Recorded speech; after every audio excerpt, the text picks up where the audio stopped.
Morning. Thank you for that warming song. I didn't people responding. I didn't see people responding back. Anyway.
We've done a bit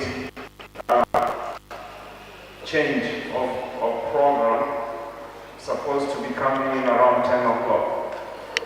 But we have exchanged with Pastor Clifford so that he will do these at that time.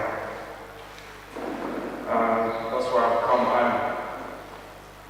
In case you're wondering what happened. So this is a Bible study, should have been at 10 o'clock or thereabout, which we are now having it. So, for those who are new, I'm Elder Yaman Alvin from the publishing house, Africa Herald Publishing House, Kendall. Let's move to the subject. I call my subject today stiff-necked people. Stiff-necked people. This is a phrase from the Bible. I'm not creating it. And actually, God Himself said it. Stiff neck. Have you had a stiff neck? Have you ever had a stiff neck? Whatever happened, you slept funnily, and in the morning you wake up, you can only turn this way, but you can't turn that way. Has that happened to you, or it's only me? It happens, isn't it? Stiff-necked people. So applying that to the people, what does that tell you?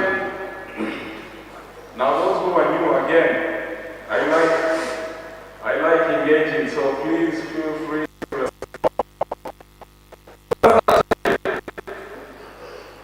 What does that tell the kind of people that are called stiff-necked people?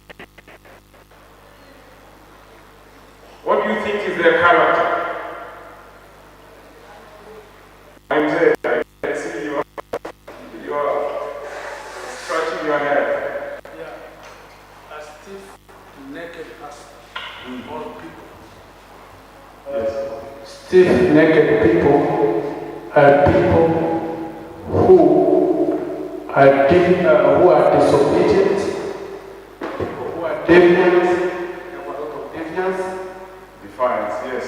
And then people who are difficult to deal with. Difficult to deal with. And people who are problematic. And people who resist or deviate from the way of the entire vocabulary that will explain that. Thank you. That's basically what it is. These are people who don't want to hear, or even if they hear, they don't want to act accordingly. This is the people who know what they're supposed to do, but they don't do it. This is the kind of people who have chosen their own way as opposed to the way of the Lord, and they're called stiff-necked people. Let's read one text, maybe one, maybe two. Deuteronomy 31. Deuteronomy 31.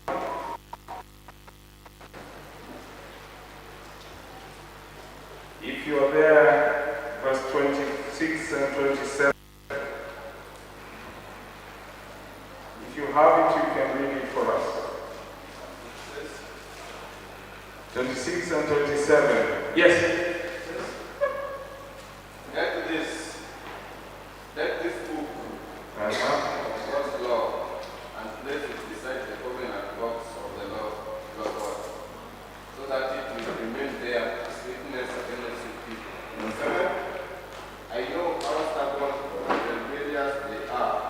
Yes. They have rebelled against the Lord during my lifetime, and they will rebel even more after I am dead. I wonder when I read that text.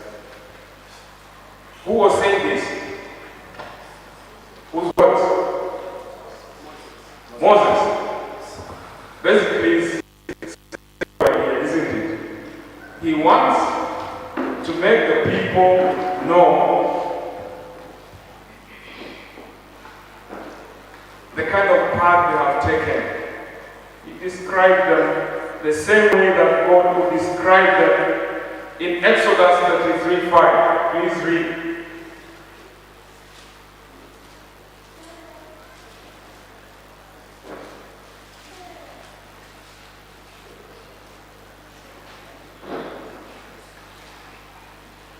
Imagine, this is very early on in the life of the children of Israel, especially when we're talking about their movement from Egypt to Canaan. It says, Right? for the Lord, 35, yes. for the Lord had commanded Moses to say to them, stubborn people, You're stubborn people. if I were to go with you, even for a moment, I would completely destroy you. Now take off your children, and I will decide what to do with you. Isn't that strong? He said to the children of Israel, your version says you're stubborn people. The other version will say stiff-necked people. I could come up into your midst. I could come up into your midst. That is King James Version. In one moment and consume you.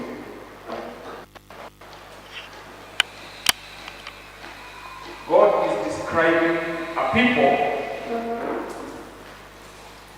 that He took them from the land of slavery on their way to the promised land. He's telling them already that you guys are stubborn people.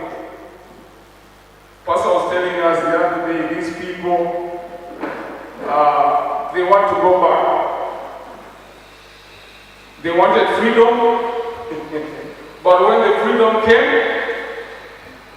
they are saying, we have better graves, we have better places to be buried in Egypt. Why are you bringing us to die in the wilderness? Stiff-necked people. Let me tell you one of the characters. Let me show you one of the characters in the Bible that I find amazing. And the Bible says about Pharaoh that the Lord made his heart, hardened his heart. Who was that? Pharaoh. Okay? Pharaoh in Exodus 5:2. He says, who is the Lord that I should obey his voice? Now this stubbornness, stiff-neckedness is not only among God's people. Even those that are not God's people, chosen people, may know the truth but choose to be stubborn. In Exodus 5:2 it says, who is the Lord that I should obey his voice to let Israel go? I know not the Lord. That statement tells me several things. Number one, it tells me that this guy doesn't care to know the Lord. He doesn't care to know who this Lord is.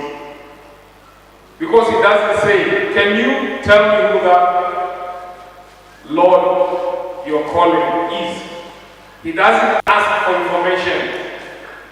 In defiance, he says, I know not that Lord, so I will not let them go.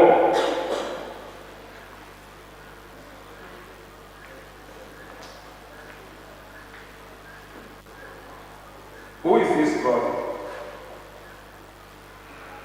Do you know this God? You know the God that is being talked about? You know the God that is being defied? Who is he? What do you know about that God? Tell me one thing that you can say identifies that God.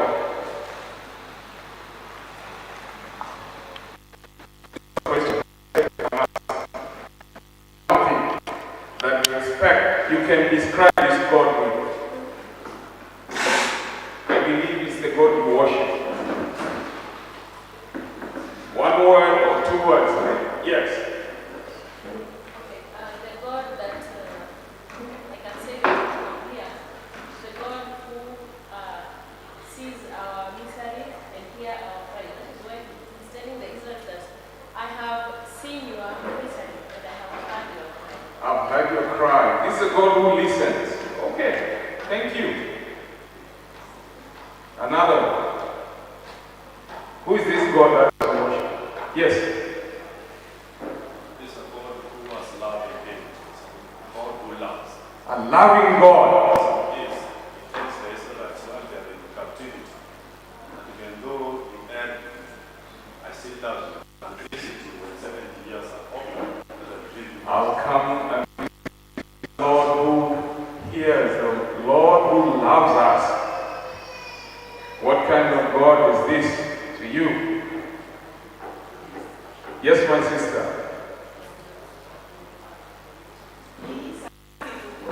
Merciful God. Slow to anger. The one who says, I'll consume them. If I continue to be with them, I'll consume them. Slow to anger. Okay. Yes, my brother. Exodus 33. Yes. He tells Moses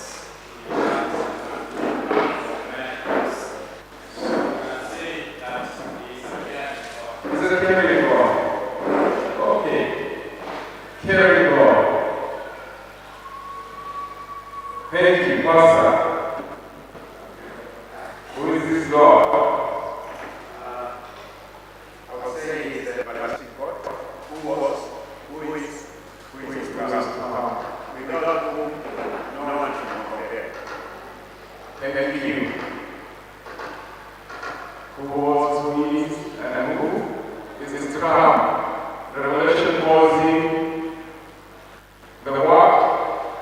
The Alpha and the Omega. The beginning and the end. Everything stops there. Okay? This is the Creator. The one who says, let there be.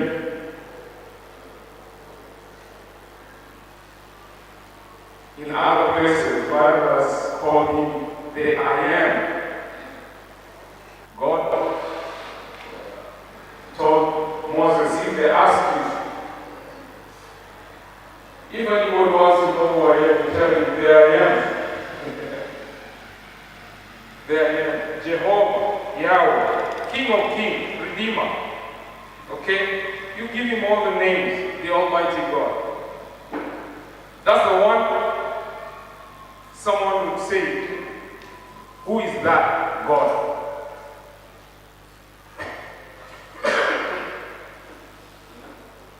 You know, it amazes me. When Peter had been with Jesus for a while, he had seen some miracles that Jesus has done. And then Jesus, there was a time that they went back to fishing. I don't know whether they were disappointed with the call or they thought they need to make up a little more cash. I don't know.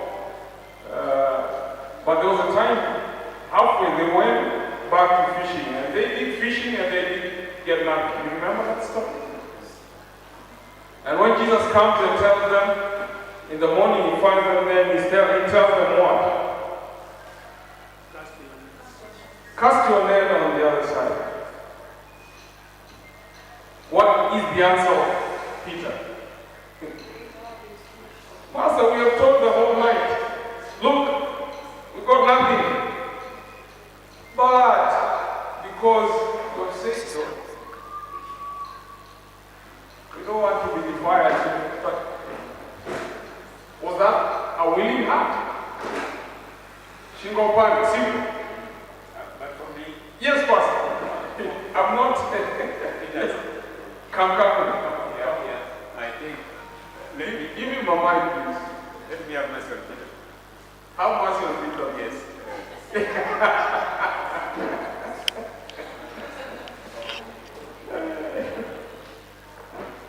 How much on Peter? Please.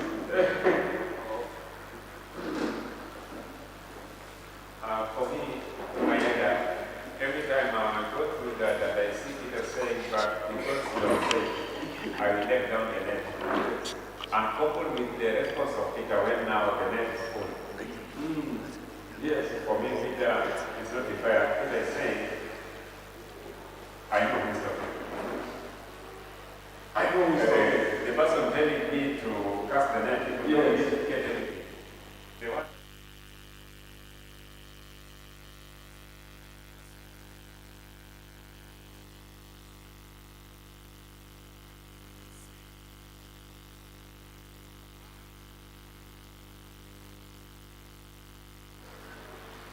But at your word, when did he give an excuse that we have not gotten anything? But at your word. What was that expressing? Of course, there's a human part of that. Go ahead. the bad, in fact, the bad qualifies it more. That there's a difference between our experience and the one who has given us a new order. Right. The order is coming from the Creator. This one, as authority, he can even get patience if you are not there. Yes. So I know who is talking. I'm letting down the net because this time around, you'll have to make a net. Thank you. In my ear. Thank you. My sister there has something to say. Well, I think what he says, Peter comes out with a lot of doubt, but this is just humanly speaking. Human. Yeah, it's like, trying to tell Jesus that, "Mother, we have been here. Realize, the whole night we have been doing this thing. But Jesus, kwa sababu umesema, your word is what we trust. Your word can do miracles." I think it is by the Spirit of God that Peter is saying that at your word that is able to heal, like a word that is able to cure, the word that has brought many from death to rise. I want to believe that your word can be able to heal and be able to bring us this fish that we have been looking for through the night. It's by faith that he says that. Thank you. Thank you. Thank you. You've spoken, both of you, very well.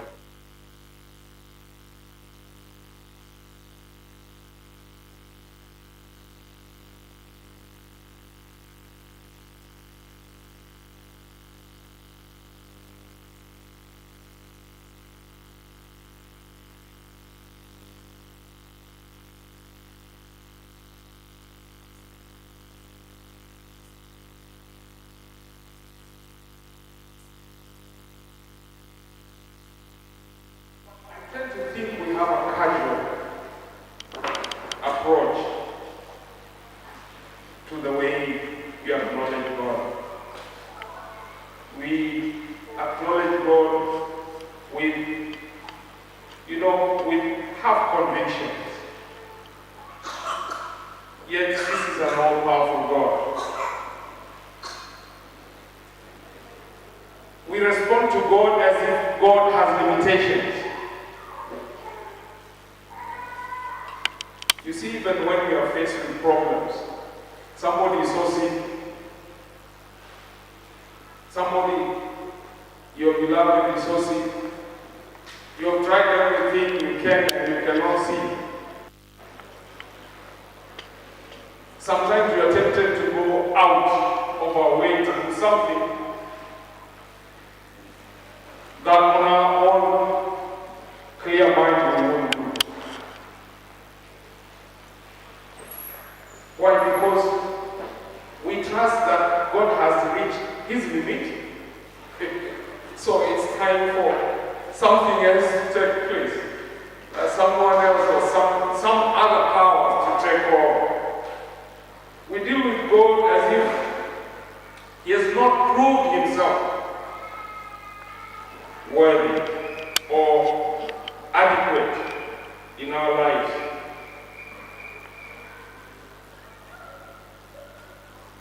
Did you know that the rest of creation have no problem with taking God's commands? It's only man. Only man.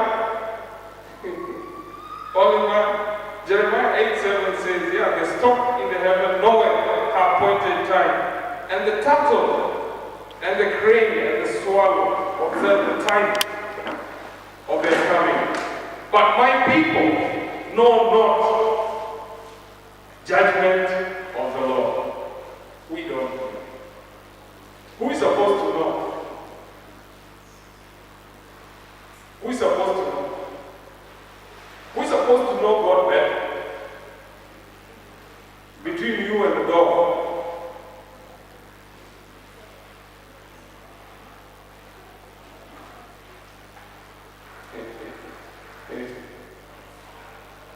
Creation knows, recognizes God better. By the way, Daniel was thrown in the lion's den. You remember the story? Okay? The part that I find amazing is that how come people did not observe to see how he lands there, to see how he's being devoured? That part is amazing. I don't know what happened there, but I would have thought they would be interested to check how he's being torn apart. Okay? But the story is very clear. He was in there the whole night. In the morning, the king comes calling. He says, Daniel, did the Lord that you serve did miracle? And he says, yes, my God sent his angel and did what? Shut the lion's mouth. Somebody had said he was like in the sheep pen. He didn't fear what would happen because he knew God is in control.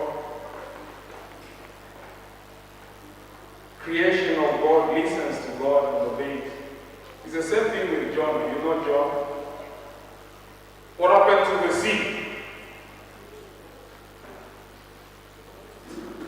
Ilichafua, sivyo? Nani alichafua?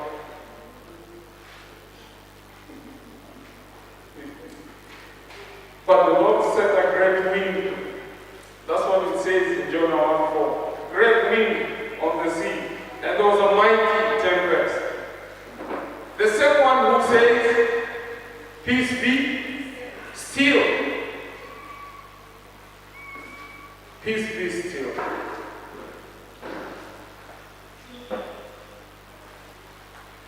And the same Jonah, the amazing part is that God again sends the means to carry him away. The fish comes, and that fish that is sent by Jonah, God sent, that carried Jonah, was sent by God.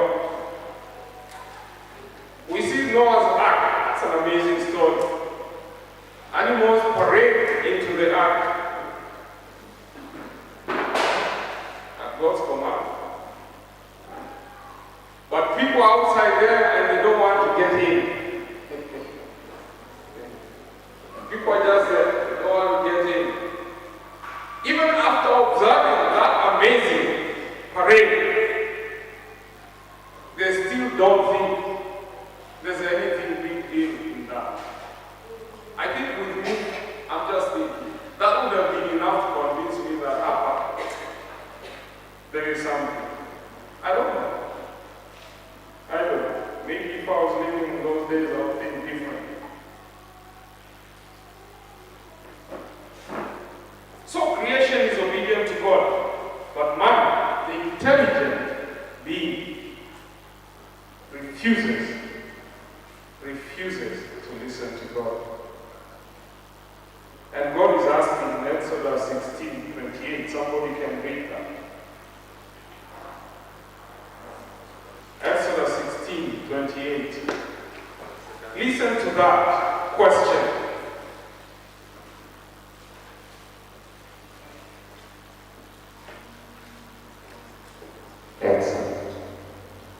Exodus 16, 28. verse 28. The Bible says, Then the Lord said to Moses, How long will you refuse to keep? But the Lord, I'm sorry. Then the Lord said to Moses, How long will you refuse to keep my commands and my instructions? Bear in mind that the Lord has given you the Sabbath. That is why on the sixth day He gives you bread for 2 days. Everyone is to stay where he is on the seventh day. No one is to go out. So the people rested on the seventh day. Thank you. I want you to take the first part. The other one is just the detail of it. How long do you refuse to do what? To keep my commandments. Actually, we read again the same in verse 11 of Numbers 14. The Lord said to Moses, How long will these people reject me? How long will these people reject me? How long will they not believe me? With all the signs which I have performed among them, how long? This question, how long? Two-word question. How long? It's a question that indicates resistance. Like we say, stubbornness. Resisting. How long will this take place? How long? That's a cry that God is asking us today. How long? How long will you remain stubborn? How long are you going to resist me